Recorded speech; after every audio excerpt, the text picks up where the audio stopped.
em 5 de setembro de 73, meti no Correio de Bissau 5 envelopes. Um documento dirigido ao Presidente da República, ao Alberto Tomás, ao Presidente do Conselho de Ministros, Marcelo Caetano, ao Comandante, Chefe de Estado-Maior das Forças Armadas, Chefe de Estado-Maior do Exército e o Subsecretário de Estado do Exército. Foi o primeiro documento que bateu fundo na questão da contestação aos decretos. Mesmo se o famoso decreto 353/73 tinha sido publicado em 13 de julho de 1973, a verdade é que só nos finais de agosto, ou seja, mais de um mês depois da sua publicação, é que é conhecido e discutido em Bissau, dando origem ao que vem a ser a primeira exposição coletiva de protesto enviada ao governo pelos capitães da Guiné e que é metida no Correio por Otelo apenas em 5 de setembro. Isto ajuda a perceber o que eram na altura as dificuldades de comunicação entre a metrópole e as antigas colónias. Quem traz para a Guiné o decreto 353 de 73 é o Otelo, que era capitão, e estava no quartel-general do comando-chefe e, portanto, tinha acesso a aos diários do governo. Começa a haver reuniões clandestinas, claro, chamando gente para ouvir os decretos. Vocês conhecem o decreto que passou, que saiu agora para Portugal, para o decreto-lei 353/73 e tal. Não, o que é que há? Você diz isso, isto é uma bronca e tal. Marca-se logo uma reunião com mais gente, mais capitães, mais majores para o batalhão de engenharia e nos finais de agosto, no batalhão de engenharia, 21 de agosto, à volta disso, faz-se uma reunião já com uma presença avantajada de capitães do Exército e majores e fazer uma contestação séria. E essa contestação surge. E sou eu que bato à máquina em ser em Gestetner, bato à máquina esse recurso que é feito. É uma queixa, nós não aceitamos isto. Era um manifesto, chamemos-lhe um manifesto. Era um manifesto que é assinado por 52 oficiais, capitães, e entre eles alguns que entraram ativamente no 25, vão acabar por entrar no 25 de Abril, no caso Salgueiro Maia, todos aqueles capitães que eu apanhava ali em passagem para o comando-chefe, para o quartel-general, eu chamava e dizia: conheces isto? Lê isto, estás de acordo, manifesto, estás de acordo, assina. Pronto. E, portanto, cativei ali para 52 assinaturas em meia dúzia de dias.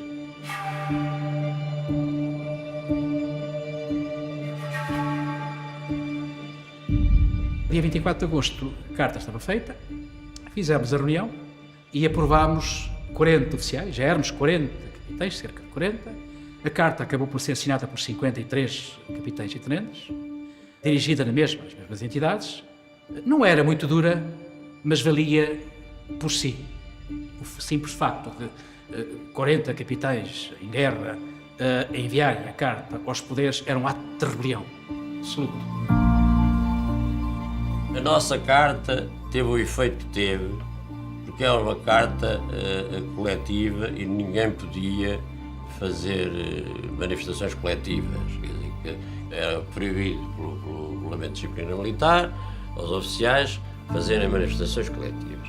O que nós queríamos era aproveitar, quer dizer, um pouco uma pica no elefante. A pica no elefante é a nossa carta. Mas, ao contrário da Guiné, onde a informação só era conhecida quando era levada por alguém da metrópole, em Lisboa, onde pelo contrário era imediatamente conhecida, a reação não se fez esperar. Logo no dia 17 de julho, portanto 4 dias depois da publicação do decreto, já um dos primeiros capitães descontentes, Hugo dos Santos, apresentava oralmente ao responsável da sua unidade o descontentamento com o teor do decreto. E logo a seguir o capitão Moraes da Silva redige uma exposição tipo dirigida ao Ministro do Exército a exigir a imediata revogação do decreto, onde expõe de forma respeitosa, mas indignada, o que considera que são as contradições e os atropelos ao decreto-lei que em 1959 criara a Academia Militar. A partir de 63, o decréscimo de entradas na Academia Militar é brutal. Nós tínhamos cerca de 1000 capitães no stock em 1970. 3 anos depois, isto em 72, 73, nós temos só metade. E mais, e até há 2 cursos que nem sequer são promovidos a capitães, porque já não havia oficiais para dar instrução nas escolas práticas. Até que surgiu a história dos decretos, e quando surgiu a história dos decretos, então as coisas começaram a mudar o rumo. Eu, nessa altura, fui convocado pelo capitão Vasco Prego Rosado Durão. Ele tinha elaborado um documento, que eu ainda tenho hoje na minha posse, com o que é que se ia passar com as ultrapassagens todas com a história dos decretos. E então pediram-me para eu fazer uma exposição, e que depois veio a ser policopiada e digamos, foi entregue por muita gente, não sei quantos. Nós já tínhamos localmente, e ao comandante do regimento, transmitido a nossa indignação com aquele decreto e que não aceitávamos aquilo de forma nenhuma e íamos com certeza reagir e que não íamos aceitar.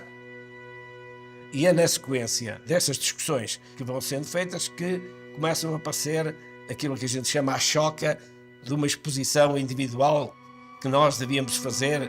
Tínhamos que alterar só 2 ou 3 coisas para não serem exatamente iguais e então todos nós fizemos uma exposição e entregamos no comando da unidade e fizemos ver ao comando da unidade a nossa indignação em relação àquilo. Entretanto, surge-lhe o conhecimento que um dos capitães em Lisboa já tinha feito uma exposição que se considerava estava bem estruturada, de uma exposição tipo. E eu disse, se é bestial, se há uma exposição desse género, a gente só tem que mudar o nome. Onde diz Zé Manuel, a gente põe António Francisco e muda a data e tal, por aí fora. Mas é que todos trabalhamos para fazer uma exposição.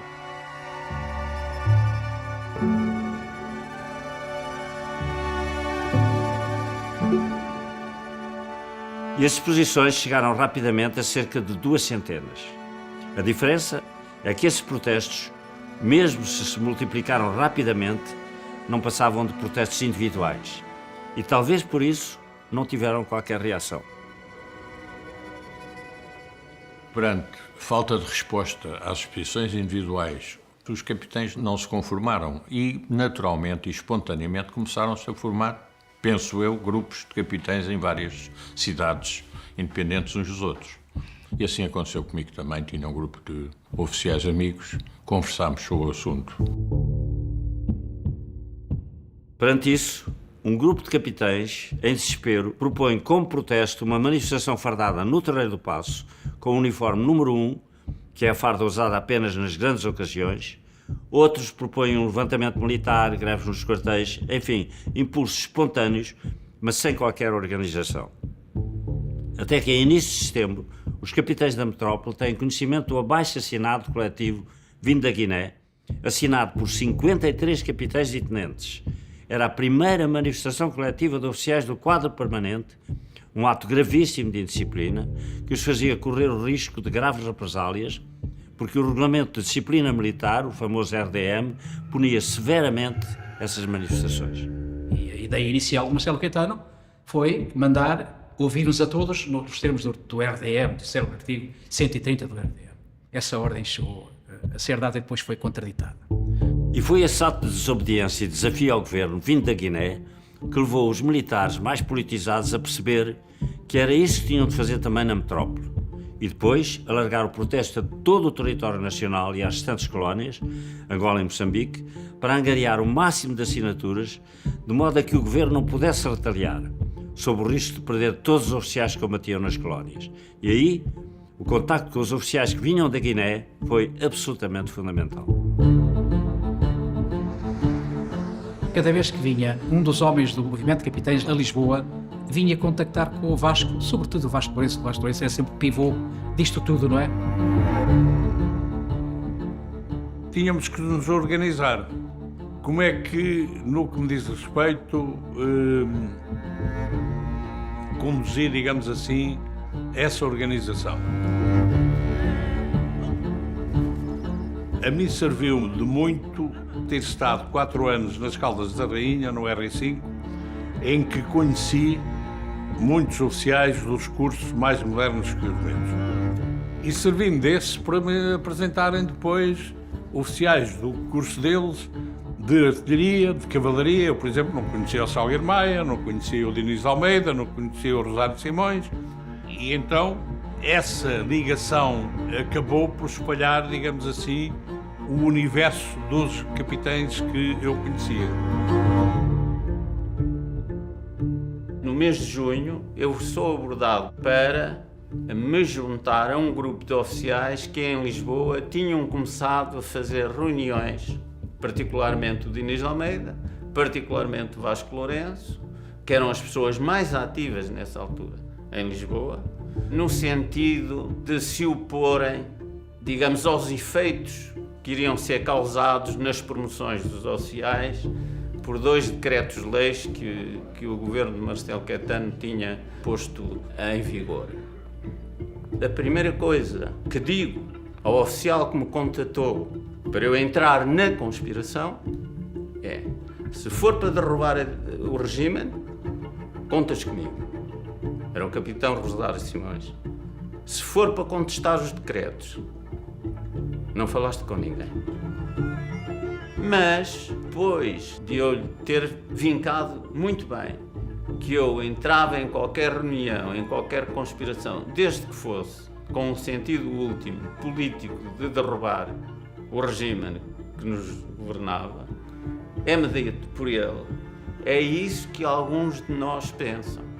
Nós temos é que ter um argumento para começar a juntar os oficiais, para começar a fazer reuniões mais alargadas, para começar a consciencializar as pessoas de que nos podemos reunir sem autorização. O que era já em si era uma aventura. Na altura era uma aventura, os oficiais reunirem-se sem pedir autorização aos comandantes. Mas, ao contrário da Guiné, onde havia liberdade de reunião e os capitães encontravam-se concentrados em Bissau, na metrópole, essas reuniões tornavam-se mais difíceis, porque havia uma enorme dispersão por várias unidades do país e também porque não havia liberdade de reunião. Mas a determinação dos capitães venceu estas dificuldades. Só faltava encontrar um local.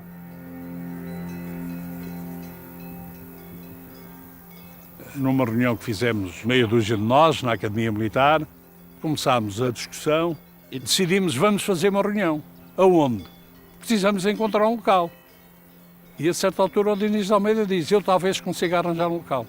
Tenho um primo que é rendeiro de um monte no Alentejo e talvez ele nos arranje um local. Então vê lá se arranjas. Ele arranjou e viemos fazer deste local um local histórico.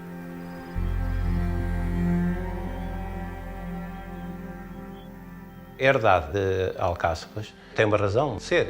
Era de um sogro, de um primo meu direito e como sócio irmão, que também é oficial do Exército, mas o sogro tinha uma coisa atrás dele que era importante. Era comunista, foi um indivíduo que correu riscos a abrigar da Guerra Civil de Espanha quantos conseguiram fugir, que eles eram fuzilados, foi uma mortandade terrível. E quando ele soube que havia possibilidades de fazermos qualquer coisa aqui em Portugal, ele disponibilizou imediatamente a herdade para se fazer a reunião. Abordámo-lo com algum cuidado, que não era nada de grave, dulcificámos o mais que pudemos a reunião, e ele disse: não, isso é para fazer uma revolução, uma coisa que seja a sério, pá. E nós sempre: olha, isso a reunião o dirá.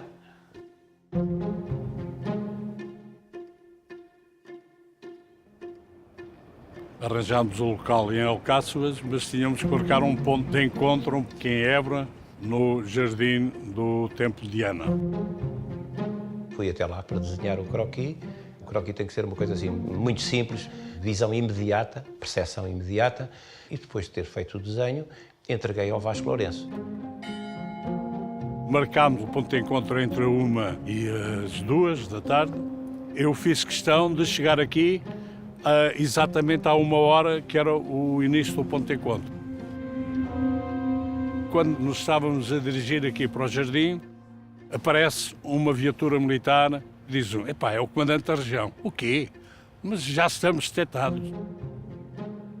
Nós, quando nos reunimos no Templo de Ana, temos uma surpresa de ter encostado um Mercedes com um general e um brigadeiro de papel em punha a tomar nota das matrículas dos carros.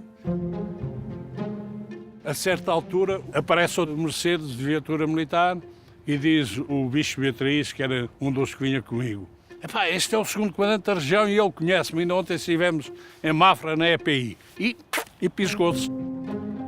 Eu tinha uma quantidade de croquis no porta-bagagens, dobrei-os e arranco de além para aqui para o jardim. E quando eu chego aqui ao jardim, o que é que eu deparo? 100 e poucos indivíduos a fazer que não se conheciam uns aos outros. Aquilo via-se logo que era teatro.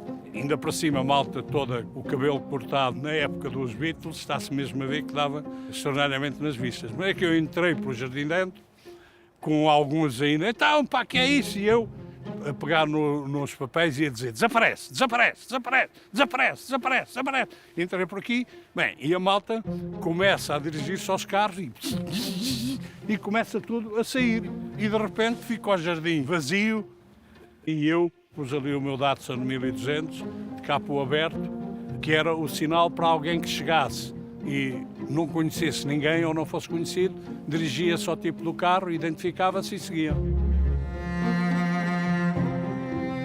O contacto para a reunião era efetuado junto ao Templo de Ana em Évora, onde estava previamente um Datsun estacionado com o capô aberto e o Vasco Lourenço lá dentro era o carro dele. E ele lá distribuía um croquis indicando o rumo que se queria dali para a reunião.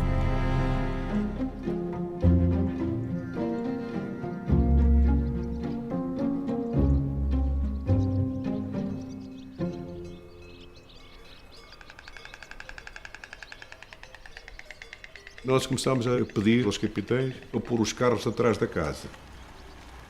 Nunca pensámos que fosse muita gente. Era a primeira, os contactos eram complicados. Digamos que uns 20 ou 30 já era bom, não é? Aparece a tentar estar uma certa força. Quando eu aqui cheguei, vi, qualquer pessoa que passa ali na estrada vê logo que há aqui qualquer coisa de extraordinário.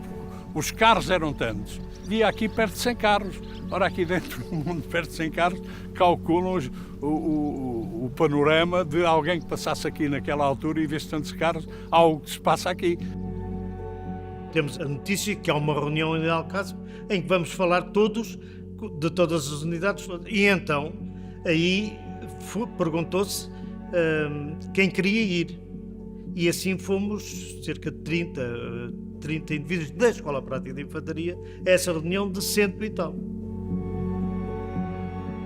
Soubemos que haveria um grupo de capitães que nós não sabíamos quem era, tinha-se proposto desfilar fardado na Avenida da Liberdade e manifestar-se no Terreiro do Paço junto ao Ministério do Exército. Fiquei arrepiado com esta ideia, porque com a formação ética que me foi dada na Academia Militar, isto é um desprestígio total para todos nós, para o Exército em geral. E estávamos a pensar como é que iríamos atuar, quando surgiu uma convocatória para uma reunião organizada pelo capitão Diniz de Almeida, que foi meu aluno na Academia Militar e que eu conhecia, portanto, muito bem, no Monte das Alcáçoas, se não estou em erro, perto de Évora. Os grandes defensores da manifestação, para entrar quase num confronto perante os responsáveis políticos e militares, era, de facto, o Diniz de Almeida, e era acompanhado pela grande maioria dos oficiais que eram oriundos da Escola Prática de Infantaria de Mafra.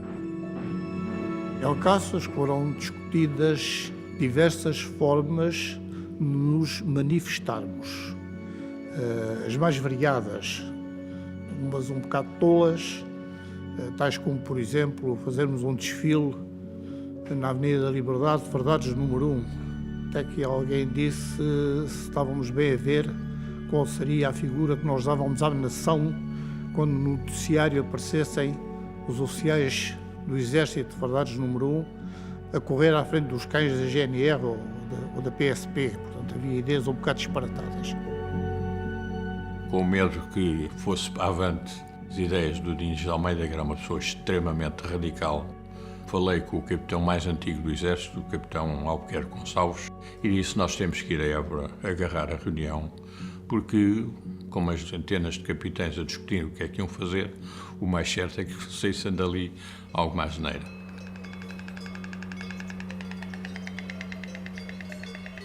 O pessoal reuniu assim aqui num celeiro que havia, sentados nos fartos de palha, utilizámos um atrelado para colocar lá à mesa, chamámos o mais antigo para presidir, que era o Albuquerque Gonçalves, que tinha pouco a ver com o movimento, mas era o mais antigo. Isto na tropa, a antiguidade é sempre um posto. Em termos militares, normalmente é o mais antigo, mas quem dirigiu a reunião de Alcáçovas foi, de facto, o Vasco Lourenço, acompanhado e apoiado por os outros camaradas, que cada um havia liberdade de intervenções e toda a gente que queria falar, falou. De Alcáçovas, a imagem que tenho é que somos muitos ali. E a voz de comandante é do Vasco Lourenço. Agora os outros senhores, pronto, são muito importantes. Mas quem diz, no meu caso, a mensagem que me é transmitida, e digo que temos aqui um comandante para fazer o 25 de Abril, é o Vasco Lourenço. Aqui foram defendidas essencialmente duas grandes posições. Por um lado, os radicais, os esquerdistas, que diziam isto resolve-se é com uma manifestação na Avenida da Liberdade, fardados com as condecorações, uma manifestação. E, por outro lado, aqueles que, como eu, diziam o comboio em andamento não se para marrando de frente para ele. Um comboio em andamento para-se, metendo-lhe um obstáculo nos trilhos para o fazer descarrilar. E, portanto, nós temos que ir devagar.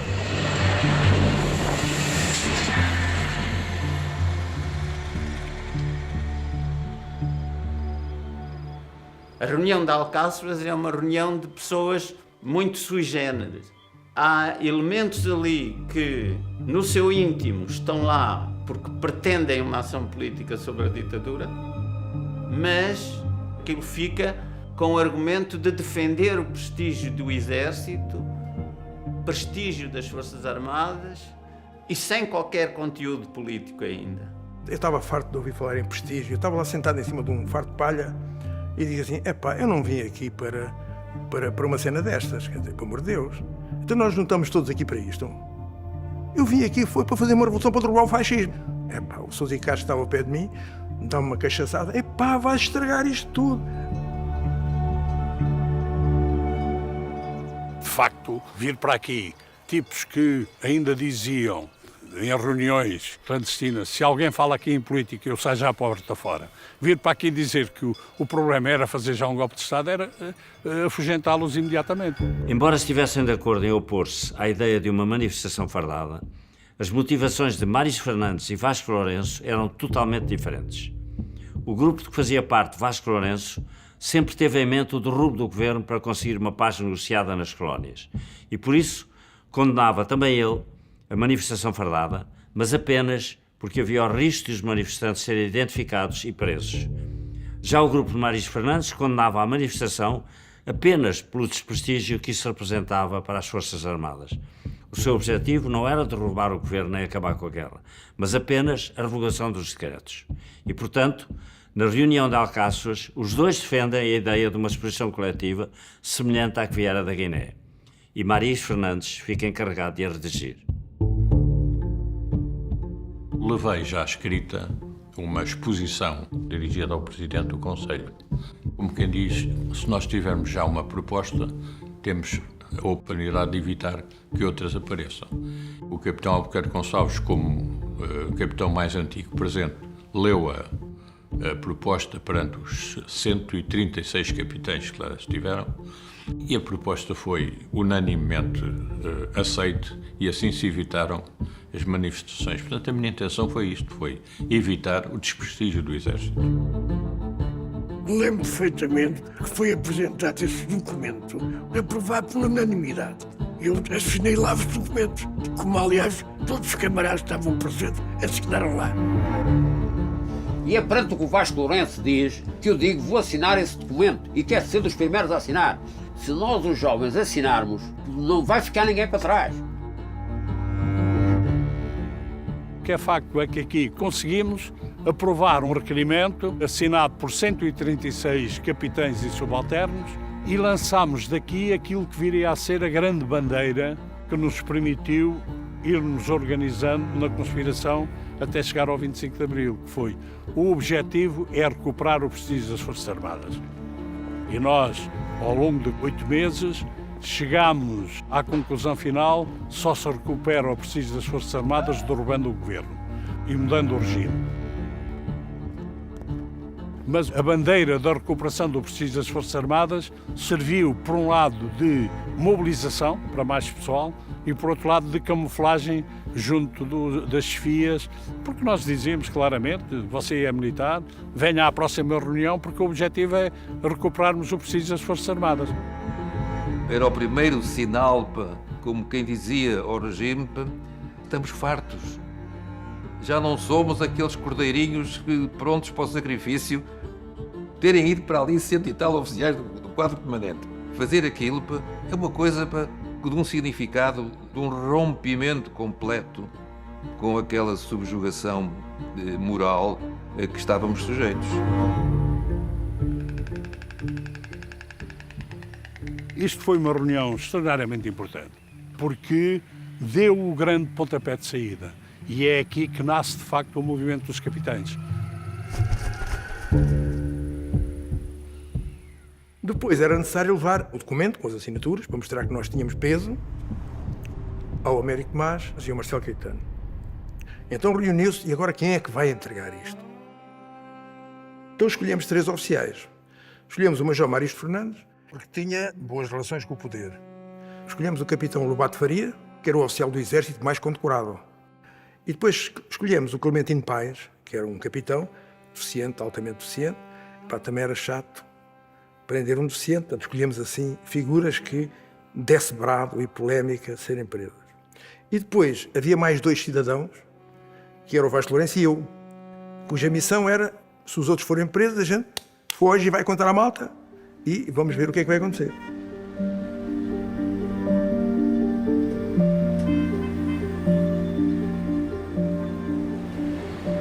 Fomos à Presidência da República e à Presidência do Conselho de Ministros. Não fomos recebidos por nenhum dos titulares dos órgãos, mas fomos recebidos pelos respectivos chefes de gabinete e secretário-geral. Entregámos a exposição pura e simplesmente e viemos embora, aguardando uma resposta, sempre. No Américo Tomás foram recebidos pelo general Obés Fino, que era o chefe da Casa Militar, não ligou puto. E em São Bento foram recebidos pelo Coutinho Lanhoso, que também não ligou puto. Não se passou nada por parte de nenhuma dessas entidades, mas esta entrega causou impacto nas chefias militares, que procuraram contentar-nos com as tais possibilidades de revisão dos decretos. Vários oficiais fizeram vários requerimentos e o ministro, que era nessa altura também o Sábio Berlino, e o secretário era o secretário de Estado do Exército, era o Alberti, não deram seguimento nenhum. Até que vieram ter comigo. Eu aqui, a minha casa, foi o Maris, o Frazão e foi um outro oficial que eu não me lembro não. Mas o Maris é que era, por assim dizer, o chefe desta pequena delegação, que me veio pedir para eu os defender. Recordo-me ter ido à casa do general Costa Gomes, acompanhado pelo Mendonça Frazão, expor a situação dos capitães. Foi através do Sr. Tenente-Coronel que arranjou o encontro. Encontramos cá embaixo, na Avenida de Roma, e subimos depois para o andar do Sr. General, que obviamente que estava à nossa espera, senão não ia receber 2 pindéricos em casa dele durante a manhã. E foi por isso que lá estivemos cerca de, sei lá, para aí 2 horas quase. Tivemos uma conversa longa que eu não recordo pormenores, mas tenho a certeza de que o general Costa Gomes esteve do nosso lado na medida em que nos deu razão. O Marcelo Caetano disse uma coisa até, é que eu que não devia receber os oficiais. E ele disse, eu não recebi os oficiais aqui na Defesa Nacional, recebi-os em minha casa. Ainda pior não, é a minha casa, recebo quem quero. Desculpe, mas a minha casa recebo quem quero. Mas apesar de terem usado o estratagema de escolher cuidadosamente o local isolado, e que até ao próprio dia só era conhecido dos organizadores, Esse secretismo não impediu que a reunião fosse rapidamente do conhecimento das autoridades militares e da própria polícia política, o que levou a que o comandante e o subcomandante do regimento aparecessem junto do Templo de Diana, em Évora, a tomar nota das matrículas dos carros. E uma semana depois, um relatório da PIDE-DGS, de 17 de setembro, documento inédito e a que só 50 anos passados tivemos acesso, mostra que, por sua vez, a polícia política teve mais tarde conhecimento do local do encontro e apontava já o nome de Diniz de Almeida como o cabecilha e o responsável pela iniciativa. No nosso seio temos sempre traidores, e neste caso era um traidor que nós não estávamos à espera, que era o Major Vilares Gaspar. A história da vida dele dá para fazer um filme. Era o oficial mais indisciplinado, mas ao mesmo tempo dos mais inteligentes que o Exército alguma vez teve. O capitão Gaspar era um homem conhecido por ser um homem de muito bom humor e tiradas que animavam toda a gente. Ele não ligava nada a burocracias e era avesso a papéis. Ele era um operacional. O gabinete dele era uma secretária e por cima tinha uma corda. E na corda tinha muitos papéis pendurados. E então ia lá um delegado de missão, aquela circular que se mandou para o senhor ver, olha, está pendente. Não havia militar nenhum que não conhecesse várias histórias e alguns comportamentos do Gaspar que, acima de tudo, davam vontade das pessoas se desmancharem à gargalhada, porque ele era, de facto, uma personalidade algo controversa, muitas vezes até contraditória nas posições que tomava. As poucas quebras de segurança que se veio a chegar à conclusão que existiram tinham um motivo fundamental. A própria idiosincrasia dos militares que os obrigava, muitas vezes, a dar conhecimento ao seu comandante, embora não estando no mesmo lado, tenham necessidade de irem informando das coisas que estão passando. Claro, isto é uma arma de dois gumes, e num caso ou noutro, levou a que chegasse ao conhecimento de quem não interessava algumas coisas que estão passando. Não por má vontade ou por qualquer má intenção, mas fundamentalmente por essa razão simples, a honestidade para com o comandante. Mas havia, no entanto, algumas razões para os capitães terem decidido correr riscos. Por um lado, porque era um imperativo de consciência. Depois, porque a verdadeira razão da sua revolta estava camuflada pela defesa do prestígio das Forças Armadas. E, em terceiro lugar, porque a PIDE-DGS não podia oficialmente intervir nos assuntos militares. Claro que havia uma rede dos chamados bufos, espalhada por todo o país e instalada também nos quartéis, que em 1974 eram cerca de 20 mil. Mas se a PIDE não podia atuar contra os conspiradores, eles não podiam ignorar as possíveis punições da justiça militar. A solução era, portanto, continuar. Nós estávamos a fazer uma conspiração contra a hierarquia. Chama-se isto um crime de sedição militar. Isto, normalmente, in illo tempore, acabava sempre na forca ou uma coisa parecida com essa. E, portanto, nós tínhamos essa consciência, porque nós todos... Isto dá dois sentimentos. Dá, por um lado, alguma preocupação, mas, por outro lado, dá uma certa exaltação, uma certa adrenalina, que é nós termos a consciência que estamos a fazer um crime. Uma das vezes tentaram fazer uma retaliação sobre mim, a hierarquia. Sou chamado, juntamente com o Hugo dos Santos, ao quartel-general da Região Militar de Lisboa. Apareceu o coronel Matos Duque a falar connosco. Vocês andam para aí em reuniões e nós andamos, sim senhor, andamos a discutir a questão do prestígio das Forças Armadas, o senhor é militar, venha à próxima reunião que o assunto também lhe diz respeito. Mas eu não quero ir à reunião, faz mal, porque não sei o quê, E ele, a certa altura da discussão, eu lembro-me que ele dizia, mas onde é que é a reunião que vocês têm marcado para as 3 horas? E nós tínhamos, de facto, marcado uma reunião nesse dia para as 3 horas, que por acaso era em minha casa. E eu perguntei-lhe, mas como é que você sabe que nós temos uma reunião marcada para as 3 da tarde? Escuta telefónica. Os senhores fizeram escuta telefónica. E quem faz escutas telefónicas é a PIDE. E você não tem vergonha de andar metido com a PIDE? Não lhe admito que me diga. Não, eu digo mesmo. Então você não tem vergonha. É a PIDE é que faz escutas telefónicas e dá-lhes o resultado. Você sabe. Bem, uma discussãozita, a coisa passou e a certa altura o homem diz-me assim: bem, eu acho que vocês são recuperáveis. Ainda.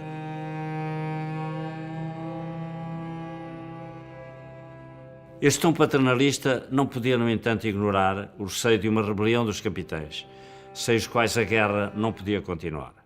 E para não dar sinal de fraqueza, o governo decidiu adverti-los, mas fê-lo de forma desastrosa, dando uma no cravo e outra na ferradura. A 14 de setembro, o ministro do Exército emite 2 comunicados.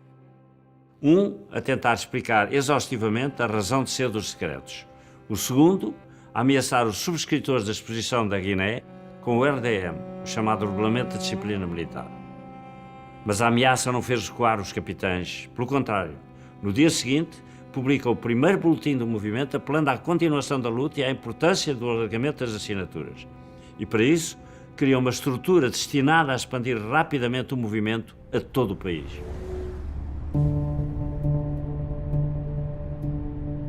Criou-se aí uma espécie de uma estrutura de ligação, que era, agora alguns de nós têm que ir percorrer as unidades a tentar recolher várias assinaturas.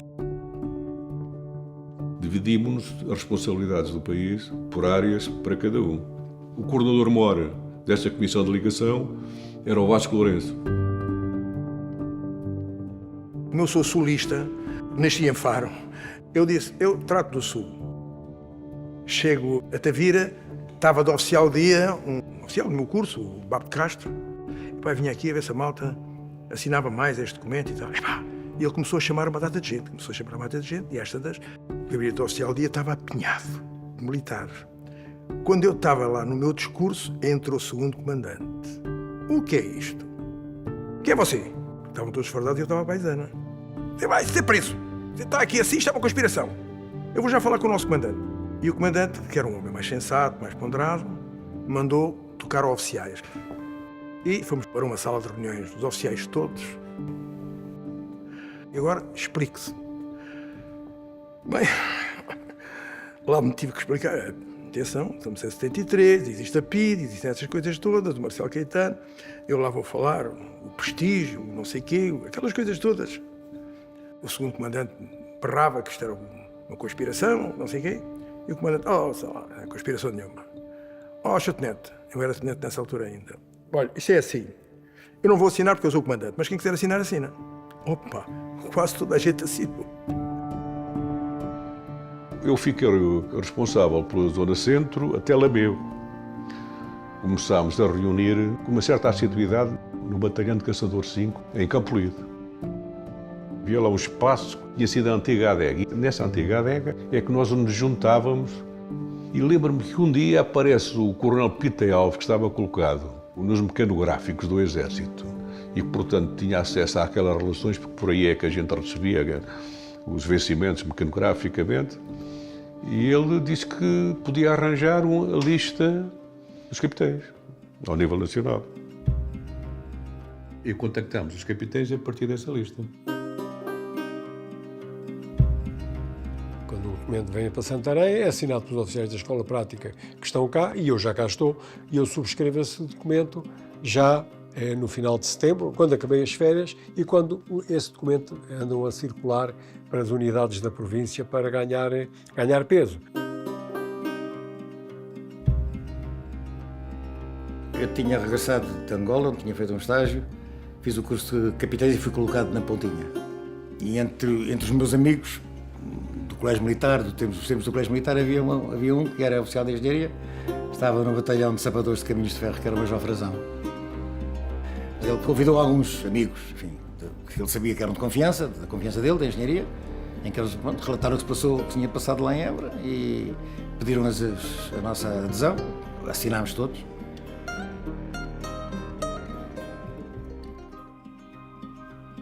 Eu estava colocado nas Caldas da Rainha, no Regimento de Infantaria número 5.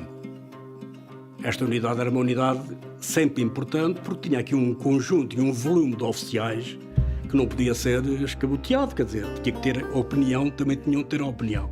E claro que subscrevemos inclusivamente alguns documentos que resultaram da reunião de setembro no Monte Lentejano.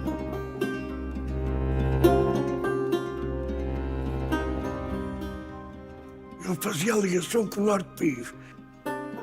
A comunicação tinha que se fazer por meios expedidos na altura, por meios institucionais, não podia, como é óbvio. E funcionava tudo, desde estafetas até nossas mulheres ou as mulheres de alguns de nós funcionavam também como pomos correios nesta situação. Portanto, a nossa imaginação tinha que funcionar de forma a levar a carta à Garcia. Pronto. E era assim que funcionava. Por toda a metrópole, muitos oficiais aderem ao movimento, subscrevendo o abaixo-assinado. Ao todo, são mais 190 assinaturas, o que, somado às 136 de Alcáçovas, atingiu rapidamente a 326 só no continente. Mas isso não era suficiente, porque a maioria dos oficiais do Exército encontrava-se no ultramar em combate, e por isso mesmo eram os que mais sentiam na pele não só o esforço da guerra, como a hostilidade da maioria dos portugueses que viam neles o suporte do regime.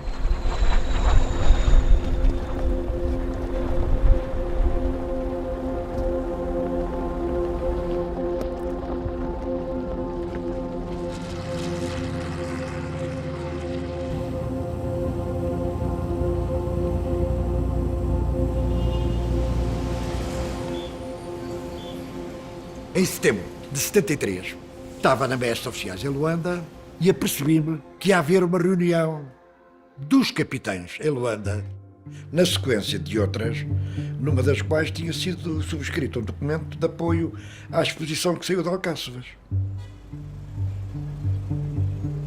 Depois de jantar, disse à minha mulher: olha, eu vou aí assim a uma reunião e tal. Saí, fui lá ao hotel e estavam uma série de capitães.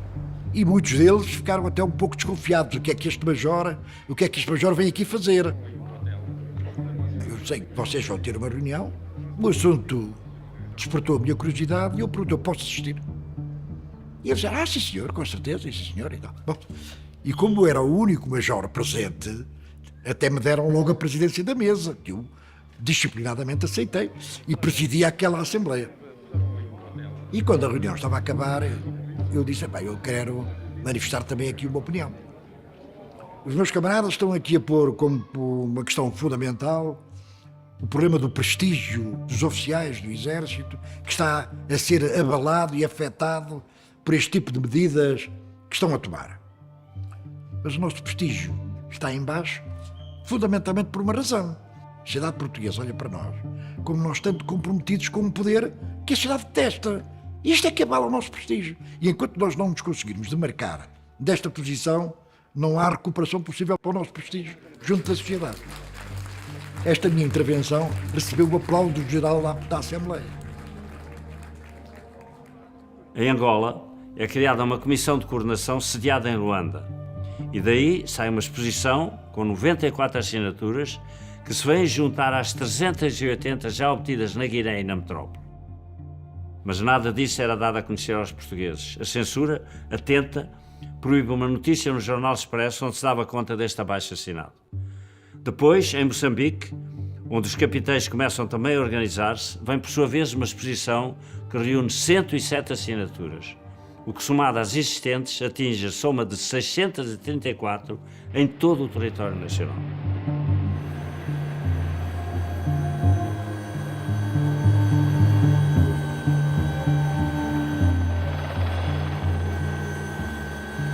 As primeiras notícias que nós tivemos da reunião de Alcáçovas foi quando chegou um capitão a Nampula que sabia o que é que se tinha passado e nós fizemos uma reunião logo no dia 13, que é a primeira reunião do movimento dos capitães em Moçambique. E pouco tempo depois fizemos uma nova reunião em que assinámos um documento de apoio ao documento de Évora, que depois enviámos para Lisboa com 107 assinaturas. E a partir daí nós chegámos à conclusão que era necessário organizar também o movimento em Moçambique. Havia a comissão coordenadora que estava em Nampula e havia depois as comissões regionais que estavam nos diversos lugares. Tete, Inga, Naveira. Estávamos a fazer esses contactos com as colónias, a recolher os abaixo-assinados que eles mandavam aqui para o Presidente da República, para o Presidente do Conselho de Ministros, para os chefes militares. Já foram entregues da Guiné, da metrópole, já veio de Angola. e agora chegou de Moçambique. Quando chegou o documento de Moçambique, com 100 e poucas assinaturas, e era preciso fazê-lo chegar ao Marcelo, o Batalha não estava em Lisboa.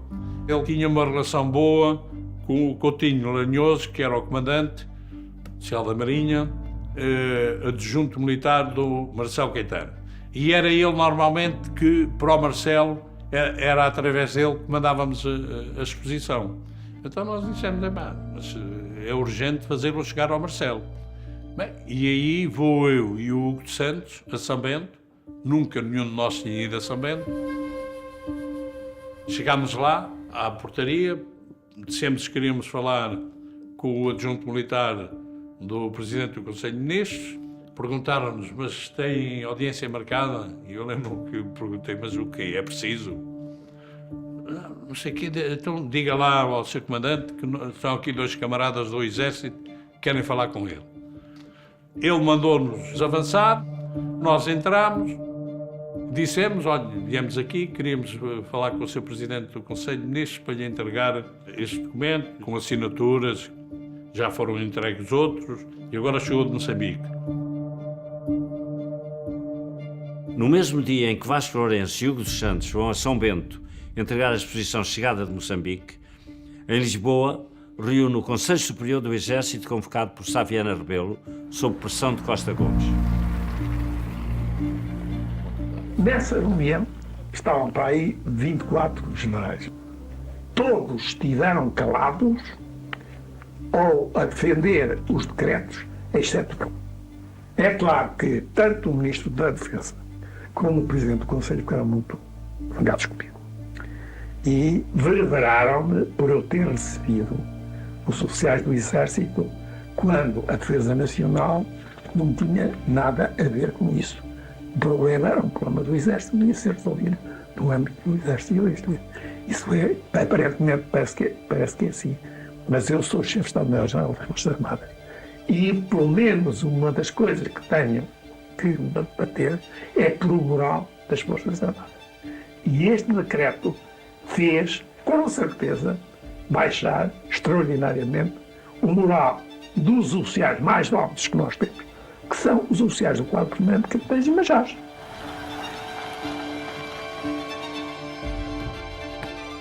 E no mesmo momento em que Hugo dos Santos e Vasco Lourenço aguardam a resposta de Marcelo Caetano, este encontrava-se reunido no seu gabinete com Costa Gomes para criticar a sua decisão de defender os capitães revoltosos. E avisa-o que está disposto a rever a questão dos secretos, mas que nunca o fará sob pressão.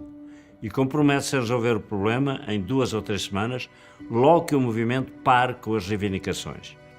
É essa mesma mensagem que Marcelo pede ao comandante para transmitir a Hugo dos Santos e a Vasco Lourenço. E é o que ele faz. E ele regressa e diz, olha, o Sr. Presidente não os pode receber. Mas pediu-me a mim para lhes transmitir o seguinte. Ele está atento aos vossos problemas. Agora, há uma coisa que ele não aceita, é decidir sob pressão. De maneira que das duas uma, ou vocês acabam com o movimento que andam a fazer, ou então nada feito porque ele, sob pressão, não aceita decidir. Eu lembro-me que olhei para ele e digo-lhe assim, ó Sr. Comandante, nós não nos conhecemos, mas agradeço que diga ao seu Presidente o seguinte, ele tem que imaginar que vai numa estrada e chegou a uma bifurcação. E agora, ou vai num sentido, ou vai no outro. É-lhe impossível levar um pé ou uma roda do carro numa direção e outro noutra. Tem que optar. Ele prepare-se, porque nós não vamos recuar, vamos até ao fim e vamos ganhar.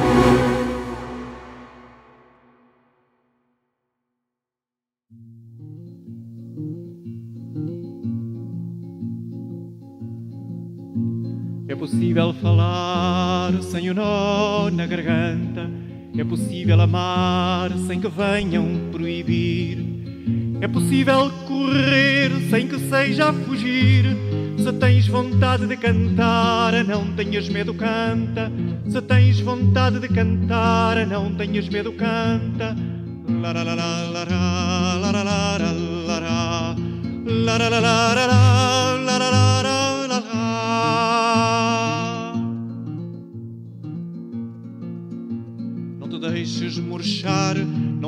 queixas que te domem. É possível viver sem fingir que se vive. É possível ser homem, é possível ser livre. É possível ser homem, é possível ser livre. É possível ser homem, é possível ser livre. É possível ser livre, livre, livre. La la la la la.